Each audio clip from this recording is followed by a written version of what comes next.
Hello, and welcome to Super Chill Baby. But today we thought we would cover Korben's birth story. As thrilling as that is.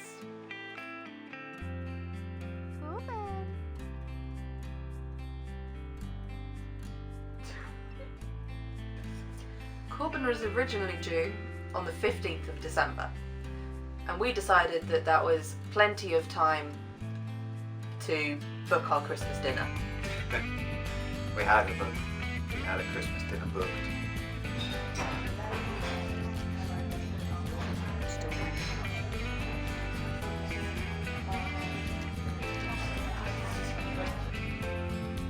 I never got my Christmas dinner because Korben decided to come on Christmas Day. 2 days before you were due to be induced. Yeah, I was booked for an induction Close. on the 27th and Korben came on the 25th. Yeah. You seriously not like them? I thought you were joking on it.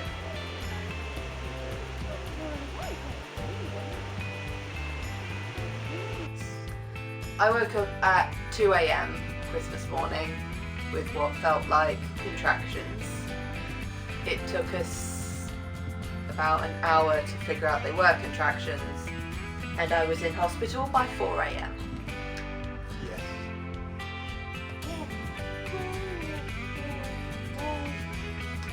I had a birth plan all ready to go, and For quite a while we had a birth plan. I wanted to try and give birth as naturally as possible in a birthing pool. So it was quite fuzzy for me because I was on gas and air pretty much straight away because it was so painful.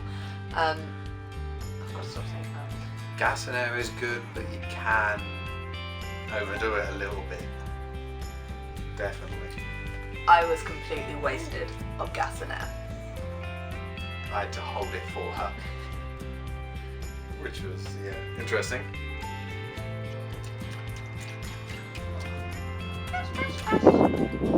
Right down your top. Where's your ball Set gone? up. Where's it gone? Korben was back to back, so I was getting contractions sort of 5 at a time with a minuscule gap in between. So it was extra painful and I wasn't getting any rest in between the pain, which is probably why I got so wasted on gas and air. I did ask for pethidine, but the midwife said I had to get out of the pool to do that, and I was finding it slightly impossible. Everyone was convinced the baby was coming soon, it will be very soon, it will be out. She was like, oh well, we'll check you at 10, but it will probably be out by then. 10 o'clock came, no baby, so they had to get me out to examine me, and On the big bag. on the beanbag. After 6 hours of being at the hospital, I had dilated 1 whole centimetre. Which isn't a lot. Yes. So I demanded an epidural. Demand is a good word there. You have to demand these things because they don't like giving you them otherwise. You have to really, Violently demand. yeah.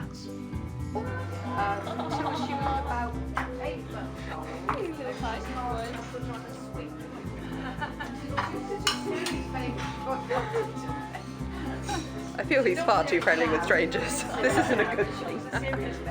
Korben! Who is this stranger? Is this new mummy now? New mummy. So they put me in a wheelchair and wheeled me round to the labour ward, Very close by. and they made me wait for the anaesthesiologist, Yeah. which I believe took a while. I don't really remember. They're all very nice, but it's just a bit long to do everything. Yeah, so the first epidural failed. Missed his mark ever so slightly, which can happen. It's not his fault. I suppose it's better for it to fail than for them to disable me from the waist down or whatever, so it's better than it could have been. And then the second one worked. Like a charm. I couldn't feel anything below the waist. She changed like that from slightly forceful to completely out of it.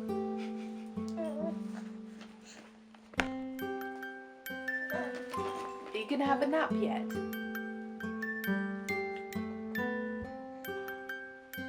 Is it nap time? Yeah, nap time. Come on, come on. Let's hitch you up a little bit. You're a little bit too far down. And let's put your tummy back in. And let's put your blankie on you. There we go. Sleepy time.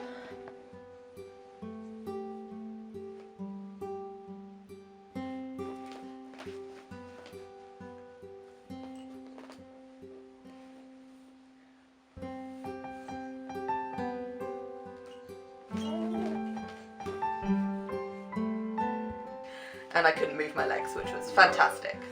One of the things they got you to do the most, moving your legs. And she couldn't even feel her legs. They kept asking to examine me, and people who have been through labour will know that you don't care what they do. But they kept asking me to move my legs, and I was like, well, if you do it, you can examine me, but I can't do anything. I feel like concrete. It was me and Lauren's mother, who was also there moving them for her, which was quite amusing at the time. Experience.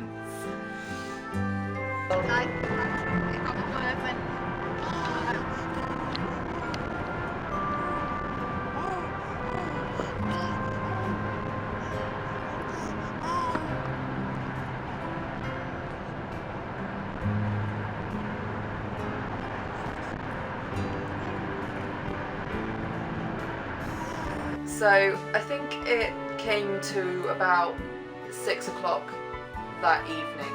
I think by that time, me and Lauren's mother had dinner in the hospital. I hadn't had dinner, they wouldn't let me. Lauren had nothing at all. I had no Christmas dinner. So it came to about 6-ish, and they decided to give me some kind of hormones to regulate my contractions. And this didn't... At that point, they'd got a sensor on his head, so they could tell what's going on with him, heartbeat and everything. And when they gave me the hormones, that screwed up his heart rate. I think it made it drop. Weird.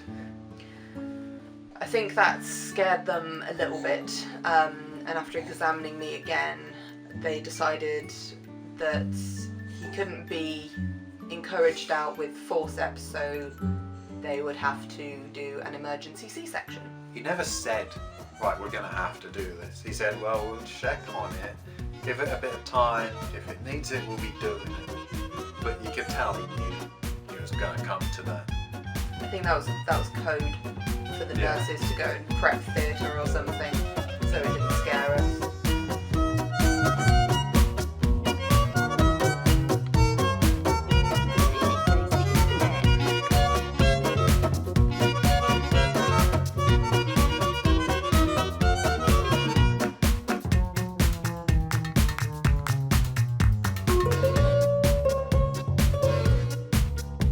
Her away, gave me some scrubs to put on, which was interesting with their little leather slipper things. Then they walked me to another room, which I sat in. It felt like an hour I was sitting there.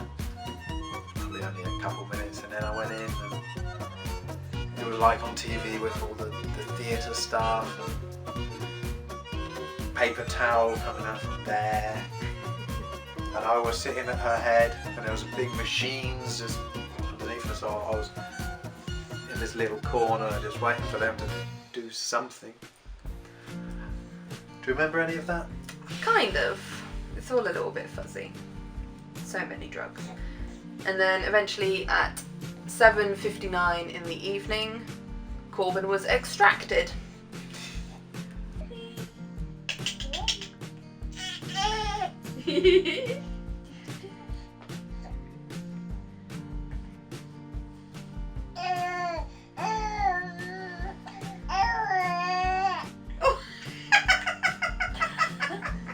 silly bum.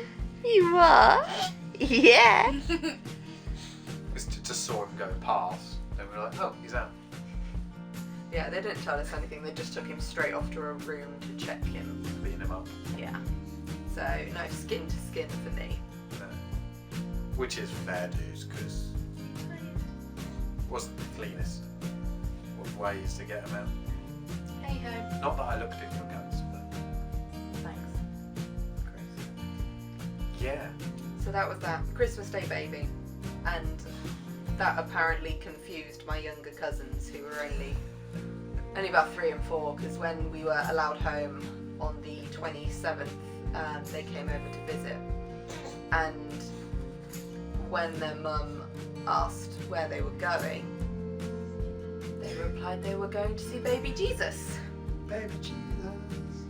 Which you might be, you never know. This could be the second coming, right? No? Okay. He's got time to prove himself. We'll try and walk in on water tomorrow, maybe.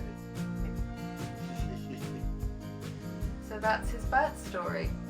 Hope you guys enjoyed listening to us awkwardly rumble through it. Hey! Are you cool? Are you cool? Yeah. Baba's cool. Yeah. Yeah.